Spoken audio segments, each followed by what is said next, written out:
tiene que ver con el diferimiento de créditos. Sobre esto habla el ministro de Economía, Marcelo Montenegro. Escuchamos. Movilizado, le pregunto esto porque uno habla con los choferes y dice, bueno, hemos logrado torcer el brazo al gobierno. No sé si será tan así. Hay un sector que todavía está debatiendo y quiere llegar a las 48 horas del paro, como es el transporte federado. Y hablando con personas, diremos así, del gobierno, en este caso, de que ha negociado la situación con usted, lo que escuchamos es que, bueno, se llegó a un acuerdo y que se ha logrado convencer de que lo que convenía era lo que se planteaba y no lo que ellos pedían.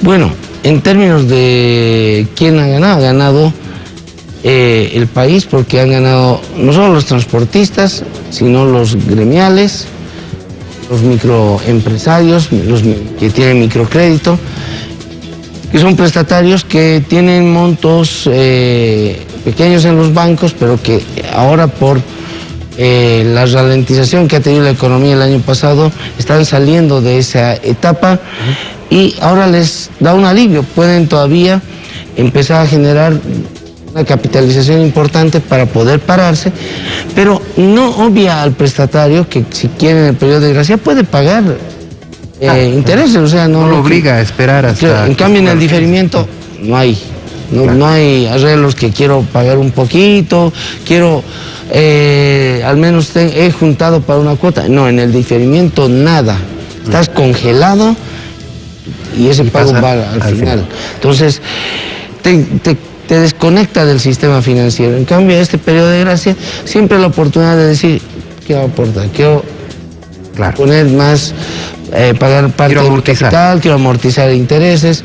Es una medida entonces que es flexible en ese sentido. Bien, ministro, estamos a nivel nacional, vamos a ir hasta Santa Cruz con Freddy Genes, que también tiene preguntas para usted. Freddy, adelante, por favor, el ministro lo escucha.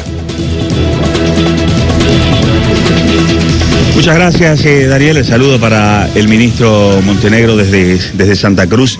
Ministro, lo escuchábamos atentamente y usted decía, con lo firmado ayer con el sector de transporte a nivel nacional, gana el país, gana el microempresario, gana el comerciante, el gremialista, gana el transportista. Le pregunto, ¿qué pasa con los bancos? Asoban, en las últimas horas, ha indicado que lo firmado, este acuerdo entre el gobierno nacional, que en primera instancia decía es inviable hablar de un diferimiento o de ampliar un diferimiento, cambió de parecer y firma este acuerdo que en pocas palabras dicen periodo de gracia, bueno, en pocas palabras dicen diferimiento al fin, porque no se va a pagar ni capital ni intereses en un lapso de 6 meses.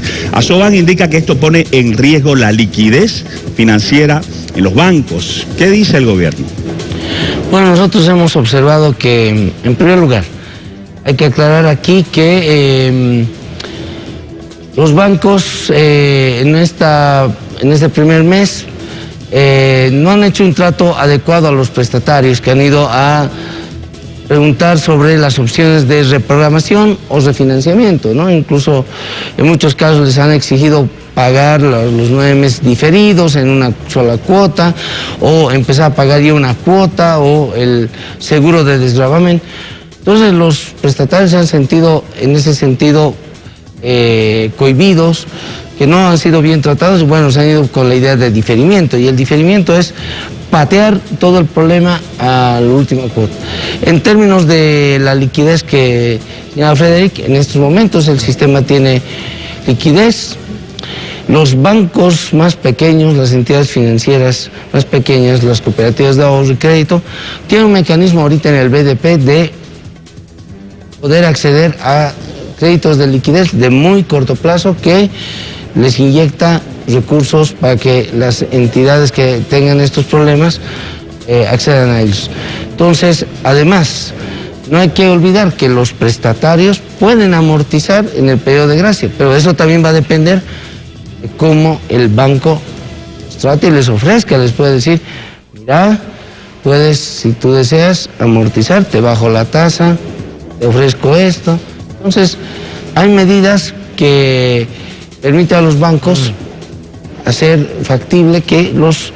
Pero sí, es una negociación personal. Es una negociación personal, ¿no? Privada. Hay que ver aquello. Entonces, hay los elementos para pensar que los bancos pueden tener esta liquidez. ¿Cuánto involucra el crédito diferido de la cartera total? Es un 10%. pero de todo el volumen de deuda, ¿no? Entonces, aquí, como ayer decían, no, que aquí estamos perdiendo 2.500 millones. Eso es en el caso de que toda esa cartera no se devuelva. Pero entendamos que prestatarios y banco se necesitan. Entonces, creo que esa afirmación hace un extremo el día de ayer por parte del directivo de Asoban, que no es así.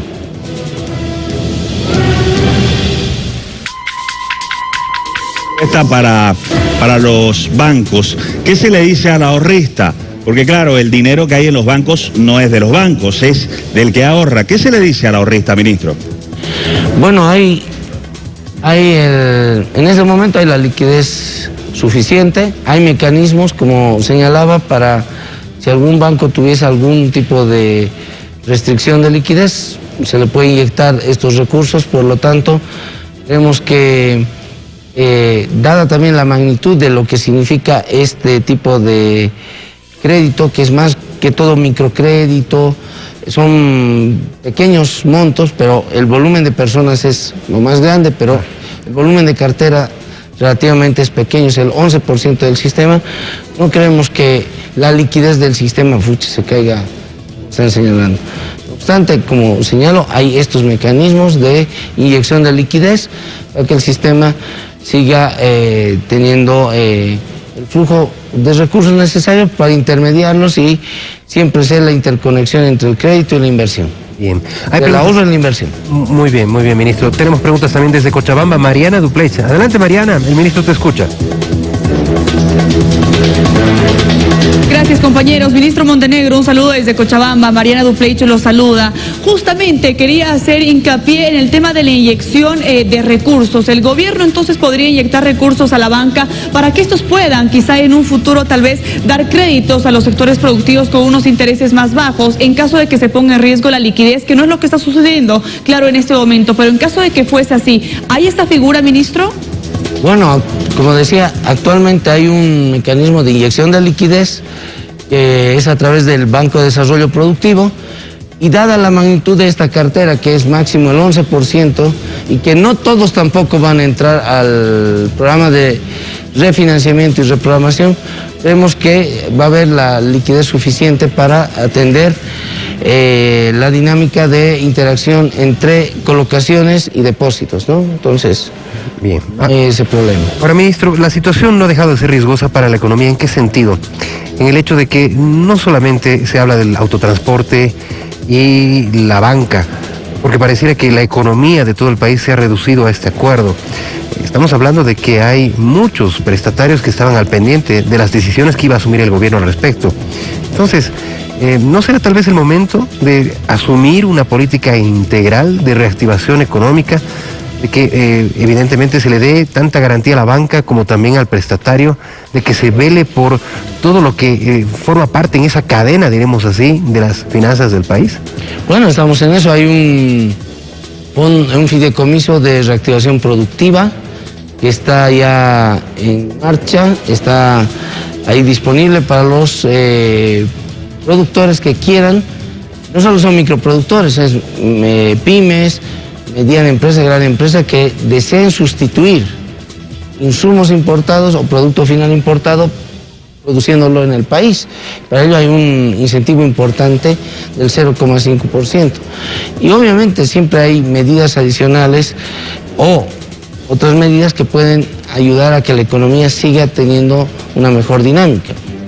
El tema es también que municipios han relajado el control el fin de año pasado, y ahora están empezando a mostrar restricciones. ¿Eso qué genera en la economía? Expectativas de que no voy a generar el ingreso para pagar, el miedo. Claro. Entonces, son elementos que hay que considerar a la hora de entender también que quienes han pedido el diferimiento tenían esa idea de que no iban a hacer frente. Ahora, en el periodo de gracia,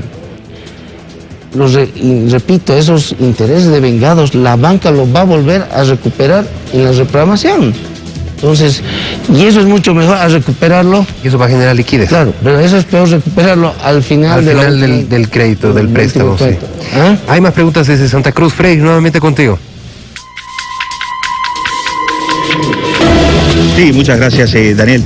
Ministro, con lo determinado en las últimas horas, ¿no se está dañando la moral de pago o la cultura de pago en el prestatario? Es decir, no es una invitación a que todos quieran entrar en lo mismo, es decir, diferir los créditos, dañando así a todo un sistema financiero. ¿No se está poniendo en riesgo eso, ministro? No, de ninguna forma, porque la moral de pago se daña cuando más bien te alejas del sistema financiero en un diferimiento que te vuelves a ver después de mucho tiempo, no sabes con quién estás tratando. En este caso, prestatarios van a ir a las entidades bancarias, van a recibir ofertas, entiendo, de la reprogramación o del refinanciamiento, y también van a haber oferta de tasas, y por ahí van a haber elementos que van a incentivar a los prestatarios a esforzarse más para algún momento más pronto que antes hacer este tipo de repagos, ¿no? Entonces no creemos que estamos aquí dañando la moral de pagos. Ahora, se dañaría si entramos a un diferimiento, que es tirar todo el peso de esta deuda al final del plazo del contrato. ¿Sería esta la última concesión? ¿Sería esta la última concesión al sector prestatario, tal vez? ¿En qué sentido? En que van a pasar estos 6 meses y de repente estamos en un escenario en el que nuevamente surjan pedidos de distintos sectores de un nuevo periodo de gracia, de ampliar el mismo de 6 a 8 meses. Claro, nosotros somos optimistas de que con las vacunas, adicionalmente con las pruebas masivas y con que también las entidades subnacionales adopten un papel importante en la aplicación de estas pruebas y estas vacunas, equipamiento de hospitales, contratación de personal, se va a controlar este tema negativo de expectativas de la pandemia y la economía va a salir adelante. Claro. Tenemos esa expectativa positiva. Pero así como están las cosas, se estiró la soga hasta donde más se puede. Claro. Las sábanas están al tope, porque uno jala las sábanas hasta donde dan. Bueno, creo que hemos llegado a un acuerdo importante en el que obviamente un extremo es el diferimiento y otro extremo empiezan a pagar. Punto medio es lo que hemos visto el día de ayer. Punto medio. Sí. Punto medio. Bueno, una siguiente concesión también tendría que debatirse y analizarse en su momento. Sí, pero es adelantarse demasiado porque tenemos, como te digo, expectativas de que el plan de vacunas, pruebas masivas, bioseguridad, va a hacer que la economía vuelva a reencauzar esa performance de dinámica de crecimiento, ¿no? Bien, ministro, ya para ir cerrando esta conversación y agradeciendo su presencia, hay un decreto que ya le permite a las gobernaciones y a los municipios tomar determinaciones para hacerle frente a la pandemia, no llegando a una cuarentena rígida. Sin embargo, La Paz está haciendo una solicitud de 7 a 10 días. ¿Cuánto puede afectar a la economía del departamento de La Paz, desde un punto de vista suyo, en este caso como ministro de Economía, el llegar a un confinamiento de 7 a 10 días, a una cuarentena rígida de esas características? Bueno, una cuarentena rígida es impedir que las actividades se lleven normalmente, que aquí ahorita estemos tú y yo. Estamos juntos, sí. Tal vez lo estemos haciendo por otro mecanismo, pero que no es el mejor. Obviamente siempre impacta, entonces hay que mirar medidas intermedias, ¿no? Lo que gente... Bueno, ahí teníamos al...